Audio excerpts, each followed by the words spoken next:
Bonjour. On me dit parfois dans les commentaires. Attendez, mais c'est pas moi ça. Oh. Bonjour à tous les créateurs et bienvenue sur Tisseur d'Histoire et de Monde, la chaîne des créateurs indépendants. Alors aujourd'hui, comme vous pouvez le voir, on est en off caméra, je sais plus comment on dit ça, je crois qu'il y a un autre terme un peu plus stylé pour le dire, mais bon. Donc aujourd'hui, on va voir 2-3 trucs, 2-3 outils. Alors déjà, on va commencer par les bases de romans. Pour ce qui est du jeu vidéo et des métrages, pour ceux que ça intéresse, laissez-moi 30 secondes, on verra ça plus tard. De toute façon, en général, la base de...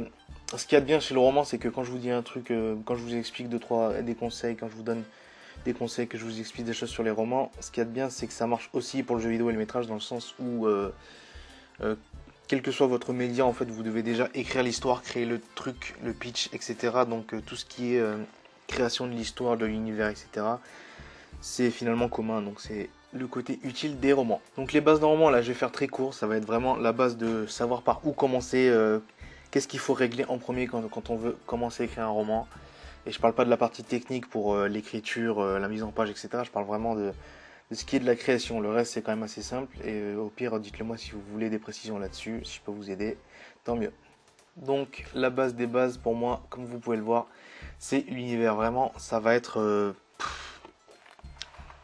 la base du tout. Tout dépend de l'univers en fait.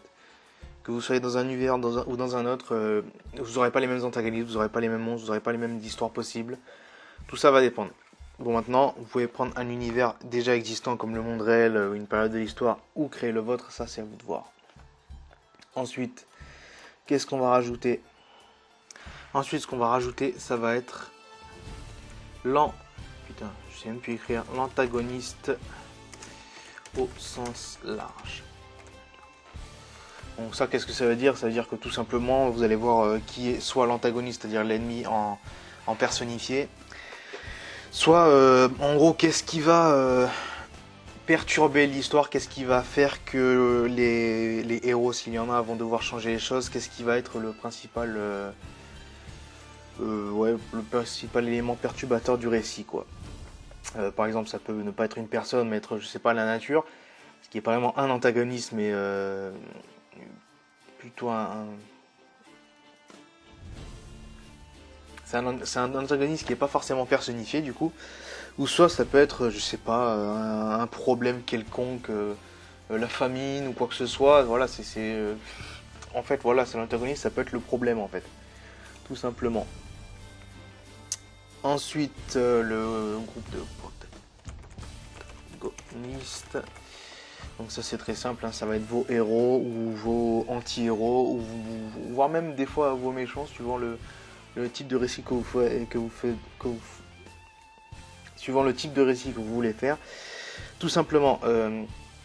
Donc voilà, c'est vraiment les trucs les plus importants, antagoniste, protagoniste déjà de base, parce qu'on peut pas commencer l'histoire si on n'a pas d'univers, déjà évidemment. On peut pas commencer l'histoire si on n'a pas vraiment d'antagoniste. Enfin, à la limite, vous pouvez la commencer pour le premier ou deuxième chapitre. Il vous faudra assez vite trouver ce qui est l'antagoniste principal. Et puis de toute façon, si vous l'avez pas dès le début et que vous voulez quand même commencer, il faudra quand même que pendant les 1 ou 2 premiers chapitres, il y ait un autre élément intéressant pour faire suivre le lecteur ou le viewer, ce que vous voulez. Ensuite, à côté de ça, on a le pourquoi et comment, tout simplement. Putain, j'aime bien ce logiciel, il est quand même vachement simple et vachement sympa. Même si vous me direz le pourquoi et le comment, ça joue un peu sur les deux autres. Ce qui est vrai, il faut savoir pourquoi l'antagoniste est ce qu'il est, s'il y a la famine, pourquoi il y a la famine, si la nature se rebelle contre le monde, pourquoi il y a une rébellion, s'il y a des zombies, d'où ils viennent et pourquoi et comment ils sont là, il y a pourquoi et comment. Les protagonistes, là, c'est limite encore plus important, parce qu'à la limite, les antagonistes un peu con, un peu méchants pour être méchants, c'est pas nouveau, ça existe un peu de partout. Je vous conseille pas d'en faire, parce que autant rajouter du sens à ce qu'il y a.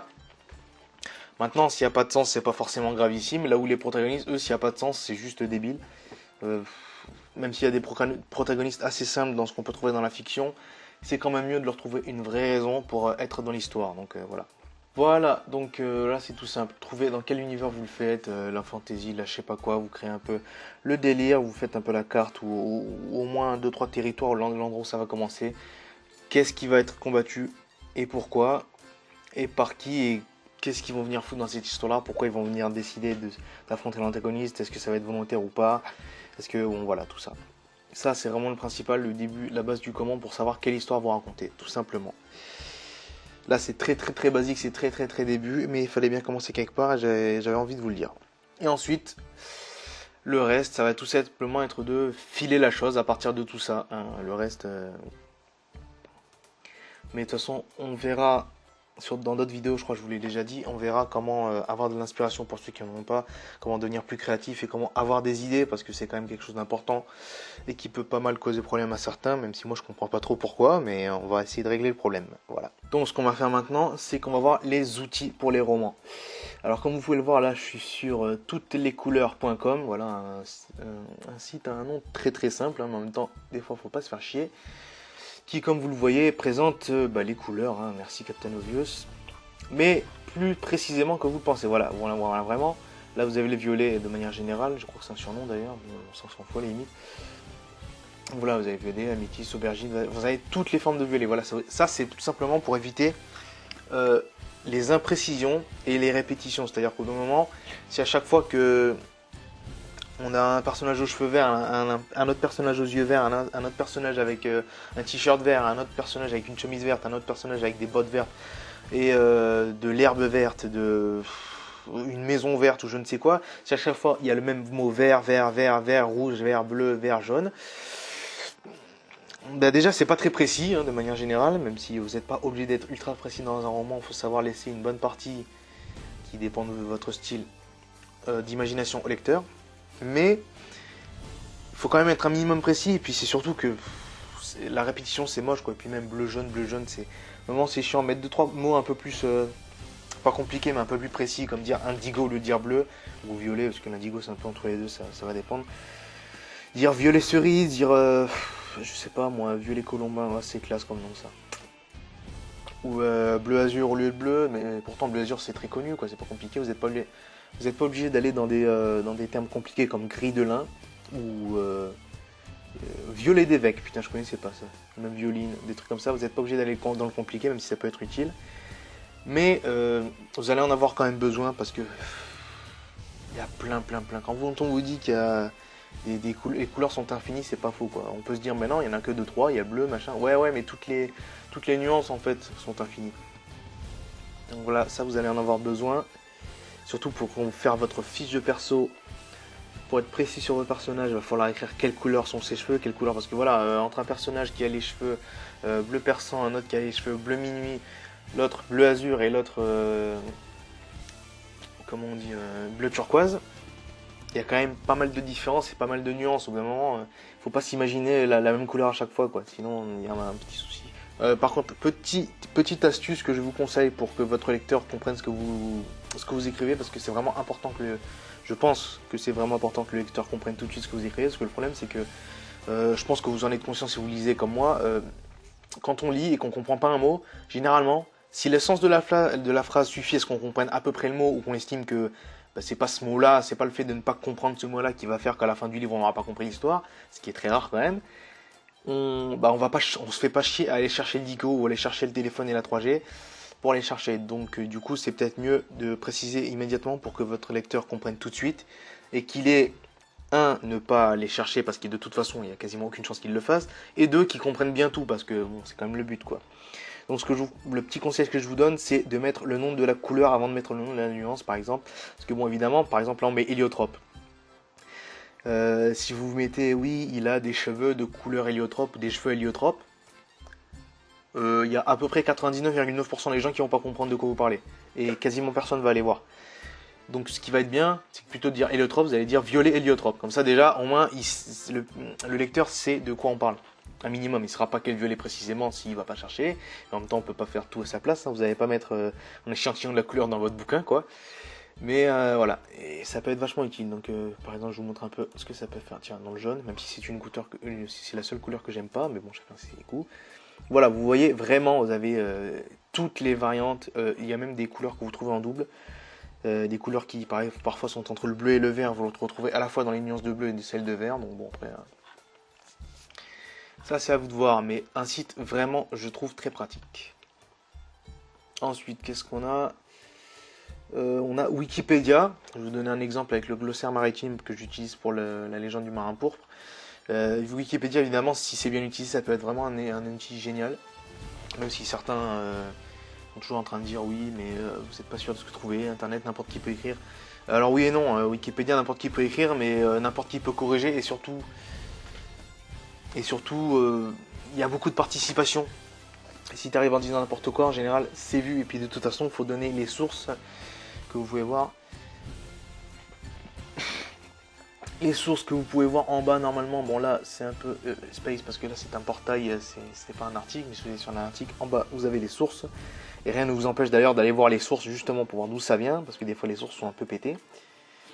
Mais voilà, si vous avez un article sur Wikipédia où il n'y a pas marqué les sources, ce sera mis en évidence, Wikipédia vous le dira, attention, il n'y a pas les sources, etc. Donc vraiment c'est quelque chose sur vous pouvez généralement compter. Et de toute façon vous n'êtes pas obligé d'utiliser Wikipédia en lui faisant confiance, avec une foi aveugle en ce que dit Wikipédia. Vous pouvez vous en servir tout simplement comme un tremplin de recherche, c'est-à-dire vous allez chercher sur Wikipédia une information, et ensuite vous allez sur d'autres sites, remarquer l'information et vérifier si c'est répété, vérifier si c'est vrai. Ou aller directement dans les sources de Wikipédia, c'est aussi faisable. Donc là, comme vous voyez, on a accosté, on a l'accastillage, l'abordage, voilà. Et à chaque fois vous avez... si vous voulez tout un article qui vous raconte tout le truc avec quelques photos, même des petits schémas et tout.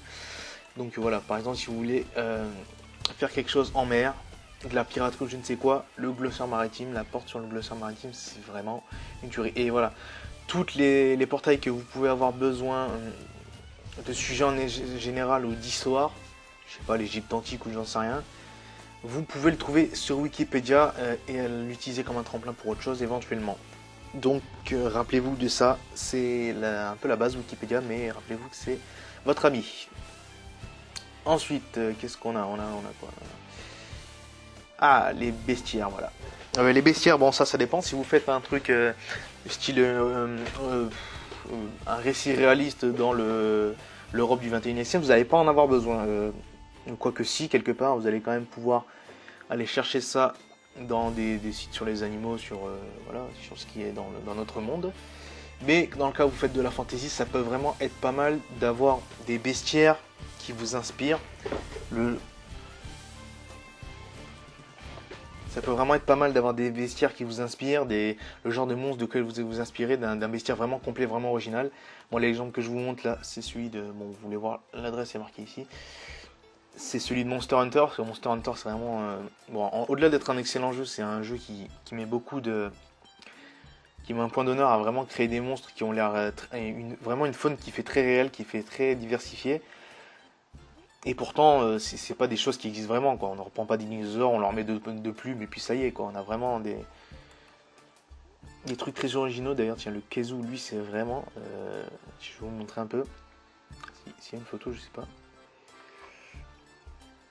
Ça va, allez, je pose dans la vidéo. C'est vraiment un monstre que je trouve hyper original. Quoi. Vous avez une espèce de wyvern comme ça, avec une espèce de tête de verre en tête, avec cette espèce de peau molle des vers comme ça en blanc et qui utilise la foudre. C'est vraiment putain original. Et aussi très dur à battre quand on bat la première fois dans Monster Hunter 2, mais ça c'est une autre histoire, n'est-ce pas? Donc ouais, vraiment, vous avez... par contre, ouais, il est en anglais par contre celui-là, mais...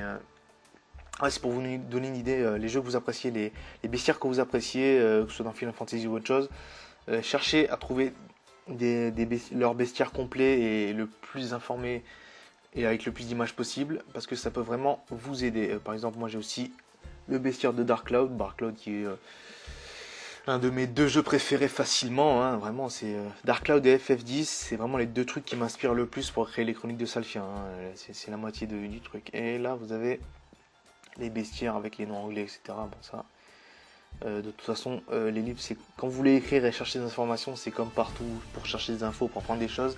Il vaut mieux maîtriser un minimum l'anglais parce que bah, c'est utile, quoi. Hein. le Yami. Celui-là, il a la classe quand même. Enfin, moi, j'aime beaucoup. Et ça, je vais le reprendre. Bref, donc cherchez dans les bestiaires que vous aimez, quels que soient les jeux que vous aimez, tapez le nom du jeu bestiaire, bestiary si vous voulez. Cherchez en anglais, ça peut être vraiment utile. Ensuite, qu'est-ce qu'on a? Ah oui, la liste des traits. Où est-ce qu'il est? Où est-ce qu'il est? Il est là. Donc là, on a ce site. Voilà, je vais à chaque fois vous dire. Mais vous n'êtes pas obligé d'aller sur le site que je vous donne. Là, pour le coup, vous tapez liste de traits de caractère et après, vous allez avoir des listes comme ça. Accueillant, aimant, ambigu, ambitieux, arrogant, audacieux, attentionné, nanana, nanana, nanana. Alors, au-delà de peut-être éventuellement vous apprendre quelques mots, ce qui peut toujours être utile, ça vous donnera des idées, des précisions sur votre personnage, parce que faire un personnage qui est joyeux ou un personnage qui est triste, ça va 5 minutes, mais voilà, vous pouvez rajouter lui il est incertain, l'autre il est indépendant. Il y en a un qui est très ironique, l'autre qui est loyal, l'autre qui est lunatique, bref, voilà. Cherchez des définitions des mots que vous ne comprenez pas entièrement. Et voilà, ça vous permet vraiment de compléter votre fiche de personnage et de préciser, d'avoir un personnage très précis, très poussé, très profond, et pas un personnage qui sert juste de rôle dans l'histoire, quoi. Ensuite, dernier outil, je vais essayer de vous le mettre en download si possible. Il va falloir que je trouve un moyen de faire ça, sinon je vous renverrai sur un autre lien. Donc on a la fiche de Jérémy Baltac que j'ai eu partagée par Morgan Tribe ou Samantha Bay, je sais plus trop. De toute façon, peut-être que je vais vous envoyer vers leur lien si nécessaire. Bref, ça c'est un outil vraiment génial parce que plutôt que de retenir tout dans votre tête, parce que je sais que vous pensez peut-être que vous allez tout retenir et tout, mais en fait ça marchera pas. Vous n'allez pas pouvoir vous rappeler de toutes les petites nuances dans chaque moindre personnage secondaire de l'histoire, donc ça va pas marcher. Donc là vous allez vraiment pouvoir déjà ça vous donner des pistes sur toutes les précisions données pour un personnage. Il suffit pas de lui donner un physique basique et un charisme lambda, sinon ça va être un peu lourdingue, hein. Même pour un perso secondaire c'est toujours bien de leur donner 2-3 profondeurs, 2-3 nuances. Donc vous allez déjà avoir des pistes à explorer et ensuite vous allez pouvoir tout préciser, tout quantifier pour ce qui est par exemple de la taille et du poids sur cet outil. Et donc tout marquer, tout avoir noir sur blanc, avoir des informations classifiées pour y revenir quand vous en avez envie, quand vous en avez surtout besoin, hein. Évidemment, bon c'est un dossier, c'est un fichier docx, donc vous pouvez remplacer si c'est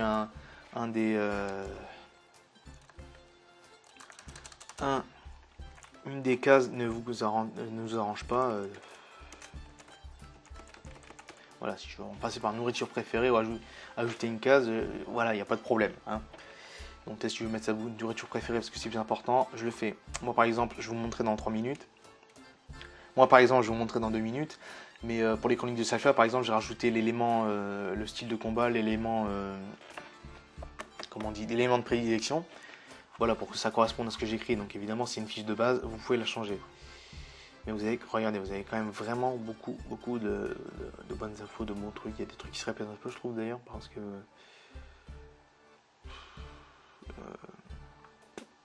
tu vois, morale, valeur, ambition, c'est des trucs que tu as vite fait de te répéter, mais bon, c'est à voir. Il manque aussi le fameux, je sais plus comment on dit ça, l'espèce de case de morpion avec le gentil, méchant, chaotique et loyal, mais ça on en parlera plus tard. Mais vous avez quand même un outil personnalisable et vraiment pas mal.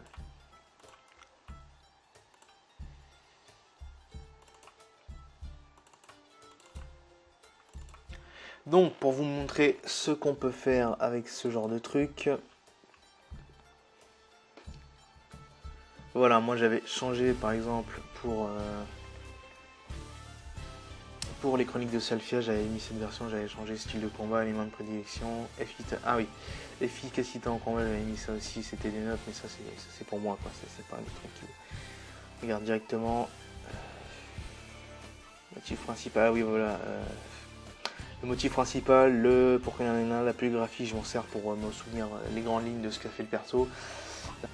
Bref, donc oui, c'est un outil vraiment sympathique qui peut vraiment vous permettre de commencer précisément comment créer un personnage. Ce qui serait bien de toute façon, ce qu'on va faire sur cette chaîne, c'est que je vais créer des histoires, créer des personnages pour vous, pour montrer un peu le processus de création, si ça peut en aider certains à voir comment penser, comment être plus créatif ou quoi, on sait jamais. On verra si ça marche bien, si ça vous plaît. Mais par exemple, voilà, je prendrai une fiche et je vous créerai un personnage de A à Z, vous montrer comment je pense, comment on peut lui donner 2-3 petits trucs, comment on peut lui mettre un background, comment voir tout ça. Bref, voilà, c'est tout pour aujourd'hui. J'espère que c'est pas trop long, mais j'ai pas regardé. Combien de temps ça... Ouais, bon, on a quand même pris du temps marqué avec les cuts et tout, ça va aller. Eh bien écoutez, j'espère vous avoir bien aidé. Vu que c'est une première en off et que ça fait un petit moment que j'avais pas fait de vidéo, je suis peut-être un peu brouillé. Dites-moi ce que vous en pensez dans les commentaires. De toute façon, comme toujours, ça s'améliorera. Et j'espère que ça vous a plu. Je vous souhaite une bonne création. À la prochaine.